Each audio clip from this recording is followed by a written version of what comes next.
جہاں ایک طرف پاکستان تحریک انصاف کے لیڈران اور کارکنان کی اکثریت اپنے زخمیوں اور لاشوں کو گننے میں مصروف ہے، اور ساتھ ہی ساتھ 9 مئی کے بعد کی طرح ایک مرتبہ پھر اپنے آپ کو گرفتار ہونے سے بچانے کی کوششوں میں مصروف ہیں، وہیں مسلم لیگ نون اور اس کی حوالی جماعتوں کی بڑی تعداد ملک کی مختلف اسمبلیوں میں، صوبائی اور اسمبلیوں میں بالخصوص، کہیں یہ قراردادیں منظور کروا رہی ہیں کہ پاکستان تحریک انصاف کو ایک بینڈ آؤٹ فٹ، ایک کالعدم تحریک جماعت قرار دے کر اس پر پابندی لگا دی جائے، تو کہیں یہ غور ہو رہا ہے کہ خیبر پختونخوا میں گورنر راج لگایا جائے۔ اس کا مطلب ہے کہ یہ دونوں یا ان میں سے ایک اقدام اب ہوا کہ جب ہوا۔ بشرا بی بی اور گنڈا پور کی گرفتاری شاید ایسے کسی ایک یا دونوں اقدامات کے بعد عمل میں لائی جائے گی۔ ناقبت اندیشوں نے گمان غالب ہے کہ یہ فیصلہ کر لیا ہے کہ بلوچستان کی طرح خیبر پختونخوا میں بھی اسلام آباد کے خلاف شدید غم و غصہ پیدا کیا جائے، یہاں بھی لوگوں کے حقوق غصب اسی طرح اور اسی پیمانے پر کیے جائیں جس طرح بلوچستان میں کیے جا رہے ہیں، اور یہاں بھی لوگوں کو اسی طرح ہتھیار اٹھانے پر اور غلط حرکتیں کرنے پر مجبور کیا جائے جو وہ اب تک الیکشن کے بعد سے لے کر اب تک نہیں کر رہے، اور 1.5-2 سال سے جو کچھ ہو رہا ہے ان کی صوبے کی مقبول ترین جماعت کے ساتھ، اس کے بعد سے لے کر اب تک نہیں کر رہے۔ ریاست ماں جیسی ہوتی ہے، اور ریاست کا کام اپنے بگڑے بچوں تک کو سنوارنا ہوتا ہے، نہ کہ لوگوں کو بگڑنے پر مجبور کرنا۔ جمہوریت کی بات کرنے والوں کو، نعرے لگانے والوں کو،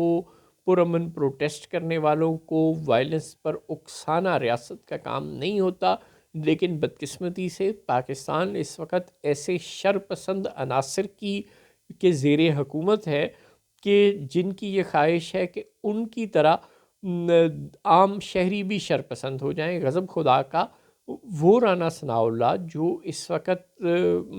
شہباز شریف صاحب کا مشیر ہے، اور جس پر ہیروئن کی برآمدگی کا جھوٹا کیس عمران خان کے دور حکومت میں بنا تھا، اور پوری دنیا میں پاکستان کی جگ ہسائی ہوئی تھی اس جھوٹے کیس کی وجہ سے، عدالتوں میں جگ ہسائی ہو رہی تھی اس وقت کی حکومت اور اسٹیبلشمنٹ کی اس جھوٹے کیس کی وجہ سے۔ اب اسی رانا ثناء اللہ کی حکومت مطیع اللہ جان پر، ایک بوڑھے شخص پر جو کہ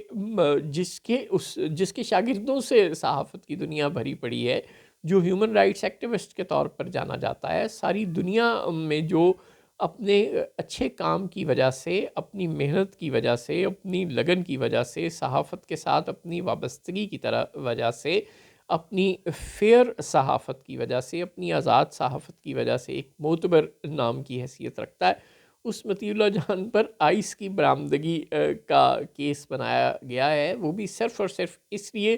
کیونکہ اس نے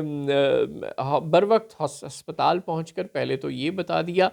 کہ جو رینجرز کے جوان اور شہید ہوئے ہیں وہ پی ٹی آئی کے لوگوں کی گولیوں سے نہیں شہید ہوئے، یا پی ٹی آئی کے لوگوں نے ان پر گاڑی نہیں چڑھائی، بلکہ فورسز کے لوگوں نے، جب وہ وہاں سے بھاگ رہے تھے پی ٹی آئی کے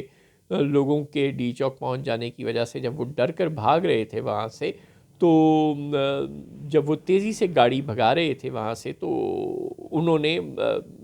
رینجرز کے جوانوں پر گاڑی چڑھا دی۔ یوں اس سچ کو بے نقاب کرنے پر، اور پھر پیمز ہسپتال جا کر پی ٹی آئی کے زخمی اور وفات پا جانے والے، مارے جانے والے کارکنوں کی گنتی کرنے کی پاداش میں مطیع اللہ جان کو گرفتار کر کے اس پر آئس کی برآمدگی کا جھوٹا مقدمہ بنا دیا گیا، یعنی کہ بے شرمی کے تمام ریکارڈ توڑنے کا اصولی فیصلہ اس حکومت نے کر لیا ہے۔ اس لیے اس میں کچھ بعید نہیں کہ خیبر پختونخوا میں گورنر راج اب لگا کہ جب لگا، اسی طرح غالباً یہ رات کو ہی لگایا جائے گا گورنر راج، جس طرح کہ رات کو تحریک انصاف کے لوگوں پر دھاوا بولا گیا،